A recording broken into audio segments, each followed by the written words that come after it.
ஆனா நம்ம ஊர்ல சிங்கிள் மதரா இருக்கிற பொண்ணுங்க மேல ஆம்பளைங்களுக்கு ரொம்ப சுலபத்துல இறக்கம் வந்துரும். கூட வாழ்றதுக்கு இல்ல, அவங்க ஆசைக்கு யூஸ் பண்ணிக்கிறதுக்கு. அப்படித்தான் எனக்கும் நிறைய பேர் தொல்லை கொடுக்க ஆரம்பிச்சாங்க. பார்லர் வேலைக்காக போற எல்லா இடத்துலயும் என்கிட்ட மிஸ்பிஹேவ் பண்ண ஆரம்பிச்சாங்க. ஒவ்வொரு நாளும் பயத்தோட தான் நான் வெளியில போயிட்டு வருவேன்.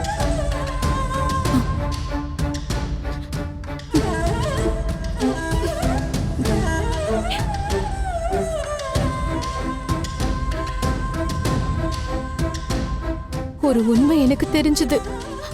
இந்த சொசைட்டில தனியா புருஷன் இல்லாம வாழணும்னு நினைச்சா தெருவில் இருக்கிற எல்லா நாயும் என்ன விரட்டும்னு புரிஞ்சுக்கிட்டேன்.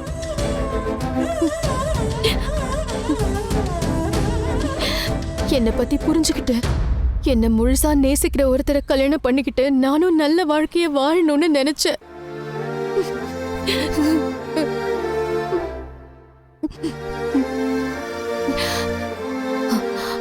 அப்பதான் நான் மனோஜை மீட் பண்ணேன்.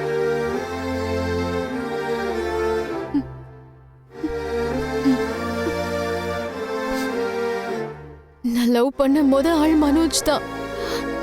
எனக்கு எல்லா விதத்திலையும் பொருத்தமானவர் மனோஜ் தான் தோணுச்சு. எனக்கும் அவரை பிடிச்சிருந்தது. நான் என்ன பத்தியும் கிருஷ் பத்தியும் மனோஜ் கிட்ட சொன்னா அந்த பேங்க்ல ஓடி போன ஆள் மாதிரி எங்க மனோஜ் என்னை விட்டு ஓடி போயிடுவாரோன்னு பயந்தேன். அதனால அவர்கிட்ட எந்த உண்மையுமே சொல்லல மீனா.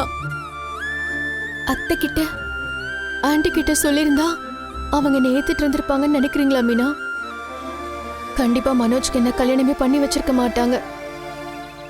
கல்யாண நேரத்துல இதெல்லாம் மாமா கிட்டயாவது சொல்லிருக்கலாம்ல. அங்கிள் கிட்ட சொன்னா மட்டும் என்ன ஆயிட போதும் மீனா? மனோஜ் அவர் அம்மா பேச்ச மட்டும்தான் கேட்பாரு. அவங்க சொன்னாங்கன்றதுக்காக ஒரே ரூம்குள்ளேயே என்னை விட்டு பிரிஞ்சிருந்தாரு. மனோஜுக்கு என்ன பிடிச்சிருந்தாலும் ஆன்டிக்காக என்ன வேண்டான்னு சொல்லிருப்பாரு. இது எல்லாத்தையும் நான் மனசுல வச்சுக்கிட்டு தான் எல்லா உண்மையையும் மறைச்சேன்.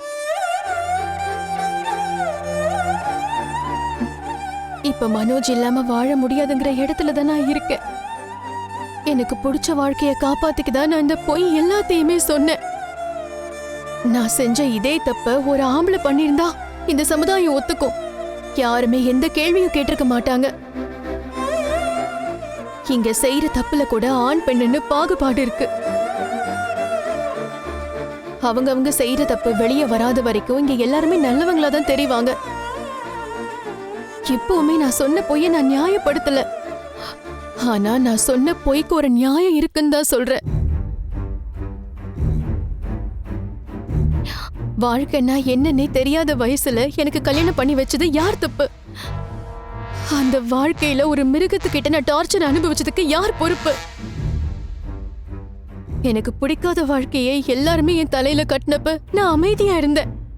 அப்ப மட்டும் நான் நல்ல பொண்ணு, அப்பா அம்மா பேச்ச கேக்குற பொண்ணு, உத்தமின்னு சொல்லுவாங்கல்ல. ஆனா நானா எனக்கு பிடிச்ச வாழ்க்கையை தேடிக்கிட்டா அது மட்டும் தப்பா மீனா? சொல்லுங்க மீனா. உன் வாழ்க்கையில நீ நிறையவே கஷ்டப்பட்டிருக்க. உனக்கு நடந்த எதுவுமே எந்த பொண்ணுக்குமே நடக்க கூடாத ஒண்ணுதான். உன் மேல நான் பரிதாபப்படுறேன். ஆனா அதுக்காக ஒரு குடும்பத்தை ஏமாத்துறது எந்த விதத்துல நியாயம்? நீ உண்மையை மறைக்கிறதுக்கு உன் பக்கம் 1000 நியாயம் இருக்கு. ஆனா எனக்கு தெரிஞ்ச நான் இதை மறைச்சிட்டு இருக்கேனே, அதுக்கு என் பக்கம் எந்த காரணமும் இல்லையே.